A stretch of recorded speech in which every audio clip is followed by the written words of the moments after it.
Hi, this is Coach Poppe with Dynamic Sports Training in Houston, Texas. I'm here on site at Marucci Elite Houston, also in Houston, Texas, located right next door to us at Dynamic Sports Training. I'm going to tell you the 5 things you are doing wrong in your base stealing start technique. The first one is simply just thinking there's only one way of doing something. There are basically 2 schools of thought in stealing bases in your start technique, one being a crossover step and the other one being a directional step. I'm going to show you both of those right now. The first one, crossover step, is one that's traditionally taught in baseball, and the idea is basically that you're not going to pick up this foot, you're going to cross over with this foot, take you straight to the bag. The directional step is usually players with wider stances employed by one of our guys, Carl Crawford, and another famous base stealer, Ricky Henderson. Both did this technique.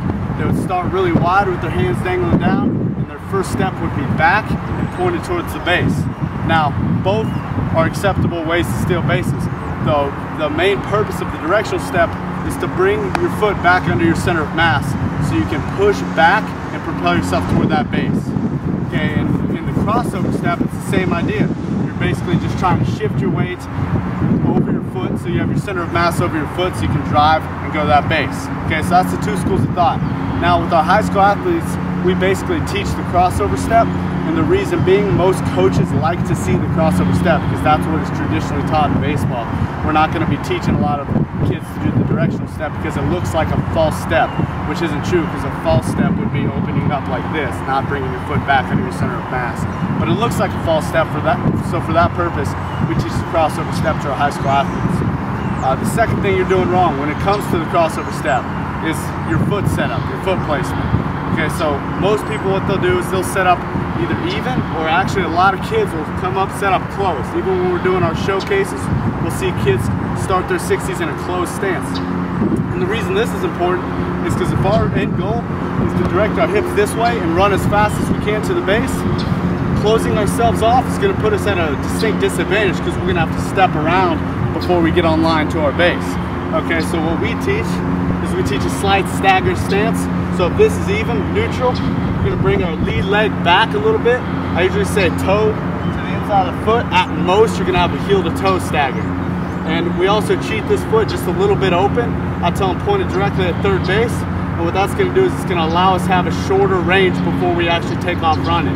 So if we're starting even, we're still going to have to rotate here to drive off on our crossover step. Okay, so what we're going to do is we teach the stagger, so it gives our hips a little more clear path to the base, and we open our foot so there's less rotation that has to occur. All right, the third thing we're doing wrong is what we're doing with our arms and our arm placement and our stealing start. Common coaching technique has been around for about 20 years now. This coach is telling players to get their lead arm up. And they teach them this because they teach this pull and throw this hand and take you on line to the base. The reason this is incorrect is because it puts you in a bad running mechanic position. So if we're doing a crossover step with those mechanics, this is what it would look like. If you have this arm up and this arm back, and we pull and push and we do a crossover step, we're running same arm, same leg, which isn't a good position. So it takes 1, 2, 3 steps for our arms to get back in sync with our body while we're running. And as we all know, bases are stolen in the first 10 feet. Okay, your start is the most important thing. So what we teach, it doesn't really matter where your arms are.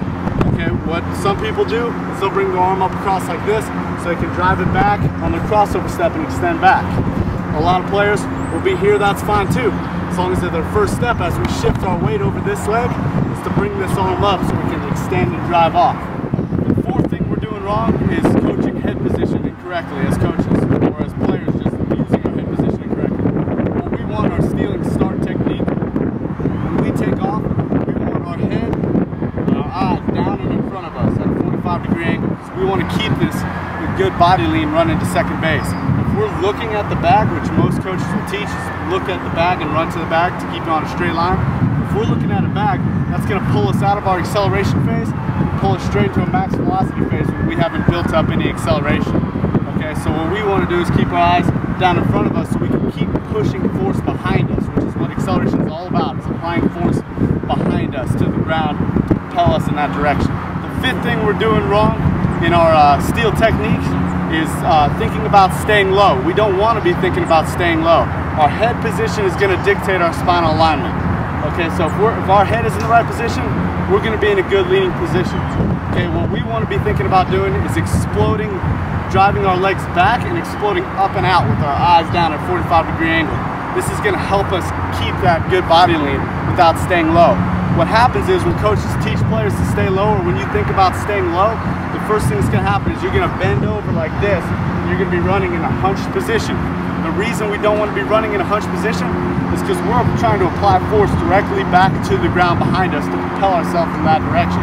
If we're hunched over, force isn't going to turn corners very well. So if we're hunched over like this, and our legs are applying force this way, that force is getting dissipated. It's not propelling you to the bag. You're wasting your time, and you're being really inefficient with your sprinting mechanics. Those are the 5 top things you're doing wrong in your steel start technique. Stay tuned for more next week. We're going to go over a little more of the technique in base steel.